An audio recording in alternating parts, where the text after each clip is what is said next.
Ada satu perang yang sangat penting dalam 5 Hijriah, yang perang ini kelak akan dikenang sebagai salah satu peperangan yang paling sulit di dalam Islam. Ada yang tahu namanya?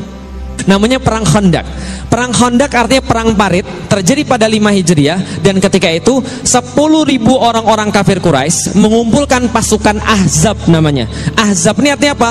Koalisi. Jadi pasukan-pasukan yang berkumpul satu sama lain dari kaum-kaum, mereka berkumpul kemudian 10.000 orang berjalan dari Mekah ke Madinah, pengen menghancurkan Islam, membunuh Muhammad sallallahu alaihi wasallam. Maka pada saat itu ketika mereka datang ke kota Madinah, 6 hari lagi mau nyampe, ini kabar bocor oleh intelijennya Rasulullah sallallahu alaihi wasallam. Lah kenapa? Intelijen Rasul canggih. Siapa intelijennya Rasul? Malaikat Jibril. Paham teman sekalian? Malaikat Jibril ngasih tahu, ini ada 10.000 pasukan mau datang ke sini menghancurkan Madinah, membunuh Muhammad, maka silakan bikin sebuah rencana counter attack. Rasulullah kemudian mengumpulkan para sahabatnya, lalu kemudian hitung ada berapa pasukannya. Para sahabat bilang, ya Rasulullah, kami cuma ada 3.000 ya Rasulullah. Coba lihat, secara logika 10.000 lawan 3.000, yang menang siapa?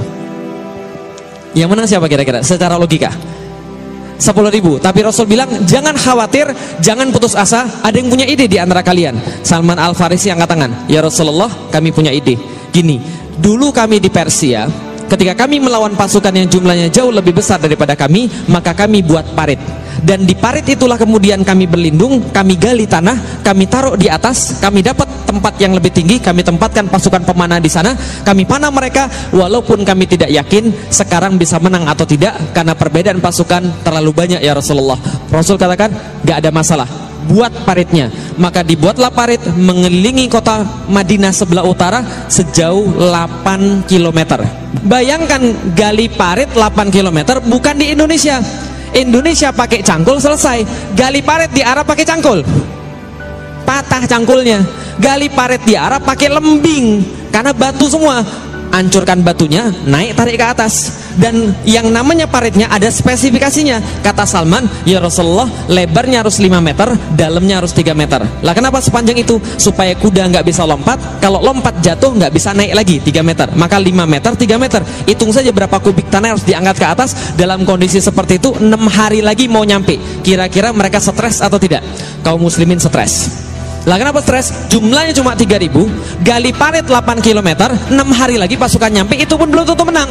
Dikisahkan panasnya luar biasa, secara jumlah mereka kalah. Dan makanannya, menurut salah satu riwayat, orang muslim disuruh celupin tangannya, kemudian tangannya celupin di air itu, diangkat, kemudian masukin ke gandum. Maka gandum yang nempel di tangannya itulah dijilat untuk kemudian seharian. Bisa dipahami teman sekalian? Kira-kira gimana kondisinya? Sangat mencekam sekali. Wajar saat itu ada orang-orang yang bilang sama Rasulullah, ya Rasul, saya mau izin pulang dulu ya. Lah kenapa? Ini istri saya di rumah. Bukankah di dalam Islam seorang suami harus ngurus istrinya? Sudah salah pakai dalil pula, paham teman sekalian? Pulang nggak balik lagi. Ya Rasulullah, saya mau pulang. Lah kenapa? Anak-anak saya belum makan ya Rasulullah. Bukankah seorang ayah adalah tanggung jawabnya mengurusi anak-anaknya? Kabur, nggak balik lagi. Sudah salah pakai dalil. Yang bersama Rasulullah pada saat itu cuma tertinggal 2 tipe orang. 1, yang benar-benar beriman. 2, Yahudi yang terpaksa. Loh kok ada Yahudi di situ? Yahudi itu memang licik luar biasa. Dari dulu sifatnya kayak begitu. Lah kenapa? Mereka bilang sama Rasulullah, kami akan membantu karena kami warga Madinah. Ternyata mereka sudah kong kali kong sama pasukan Ahzab. Mereka bilang, nanti kalau kamu datang, kamu akan serang kaum muslim dari depan, kami akan ganggu istri-istri mereka dan anak-anak mereka, kami akan ancam bunuh, dan kami akan ancam mereka untuk diperkosa, sehingga mereka tidak tenang. Maka muncul di dalam Al-Quran, dalam surat Al-Ahzab, menggambarkan peperangan ini, ja'akum min fawqikum wa min asfala minkum. Dan ketika datanglah kemudian mereka dari depan kalian dan dari belakang kalian, itzaghatil absara, ketika kalian bergetar pandangannya, wa balaghatil qulubul hanajir, dan sampai kemudian jantung sampai ke tenggorokan, wa tadzunnuna billahi dzununa, dan Anda banyak prasangka pada Allah Subhanahu wa taala. Allah sudah pergi meninggalkan kita, Allah enggak perhatian lagi pada kita tidak akan dimenangkan oleh Allah Subhanahu wa taala. Ini yang kejadian. Maka ketika menggali parit, ada ada dua yang tersisa. Satu, kaum muslimin yang benar-benar beriman. Dua, Yahudi yang terpaksa. Dalam kondisi inilah ada yang nanya pada Rasulullah ketika lagi istirahat, ya Rasulullah, besok yang kita taklukkan kira-kira yang mana dulu? Konstantinopel atau Roma? Faham sampai di sini? Coba lihat baik-baik. Mereka lagi ada di mana? Lagi ada di mana mereka? Di Madinah. Lihat ya, betapa kemudian mental para sahabat luar biasa. Mereka lagi ada di mana? Madinah. Konstantinopel, Roma. Pertanyaan saya sederhana. Sahabat sudah pernah pergi ke kota Konstantinopel? Belum. Sudah pernah lihat Konstantinopel? Belum. Belum pernah pergi, belum pernah lihat. Yang sahabat tahu itu adalah kota yang terbaik, Konstantinopel. Yang kedua kota terbaik adalah kota Roma. Belum pernah pergi, belum pernah lihat, belum pernah ke sana. Kalau sekarang ke sana saja, Anda dari Madinah pergi ke Konstantinopel itu 3,5 jam naik pesawat. Zaman dulu mereka nggak pernah pergi, nggak pernah lihat. Yang mereka tahu cuma itu tempat paling bagus, paling indah, paling kuat di dunia kotanya. Pertanyaannya pada Rasulullah, ya Rasulullah, yang mana dulu akan kita taklukkan, Konstantinopel atau Roma? Bisa dipahami maksudnya? Mereka lagi ada di Madinah, nggak pernah ke sana, nggak pernah lihat, dan besok 6 hari kemudian mereka akan menyambut pasukan berapa? 10.000. Mereka harus gali parit berapa panjang? 8 kilo. Lebarnya 5 meter, dalamnya 3 meter. Dan makannya gandum kemudian yang lengket di tangan dijilat untuk seharian.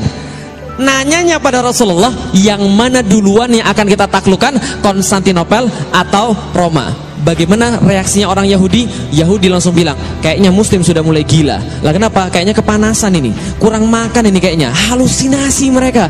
Besok udah mau mati, 10.000 nyerang. Ini parit aja belum jadi. Yang mereka pikirin Konstantinopel dan Roma. Gila ini orang Muslim. Ternyata Rasul menjawab pada mereka dengan jawaban yang luar biasa. Ini jawaban Rasulullah Sallallahu Alaihi Wasallam. Madinatu Hiraqla tuftahu awalan. Wahai para sahabat yang bertanya, kota mana yang terlebih dahulu akan ditaklukkan, Konstantinopel atau Roma? Yang akan ditaklukkan pertama kali adalah kotanya Heraklius, yaitu Konstantinopel. Ketika mendengar ini, Yahudi langsung sontak berkata, wajar aja Muslimnya gila, bosnya juga gila. Paham teman sekalian? Lah kenapa? Karena Rasulullah dianggap gila. Ini ditulis dalam sirah Ibnu Hisham, bahwa kemudian orang Yahudi mengatakan Muhammad gila. Hari ini pun mereka tidak sempat pergi ke WC, tapi mereka berpikir tentang Konstantinopel, mereka berpikir tentang kota Roma. Coba lihat baik-baik teman sekalian. Pertama, perhatikan mental para sahabat. Para sahabat tidak pernah nanya begini, ya Rasulullah, mungkin nggak kita menaklukkan Konstantinopel? Jelas sampai di sini? Para sahabat nanya begitu? Enggak. Yang ditanya oleh para sahabat adalah yang mana duluan. Artinya di dalam kepalanya dua-duanya sudah pasti takluk. Cuma dari tadi penasaran yang mana duluan. Dan Rasulullah Sallallahu Alaihi Wasallam nggak menjawab begini, udah jangan mikirin jauh-jauh, bapak lu aja belum masuk Islam. Udah jangan mikirin jauh-jauh, makan aja susah. Enggak. Yang Rasul berikan pada mereka, lihat, ketika kekurangan makanan, ketika kekurangan bala tentara, ketika kekurangan segala macam, yang Rasul berikan pada mereka bukan bala tentara, bukan makanan, bukan persenjataan. Yang Rasul berikan pada mereka adalah visi. Kalian akan menaklukkan kota Konstantinopel. Singkat cerita, peperangan Ahzab dimenangkan oleh kaum muslimin.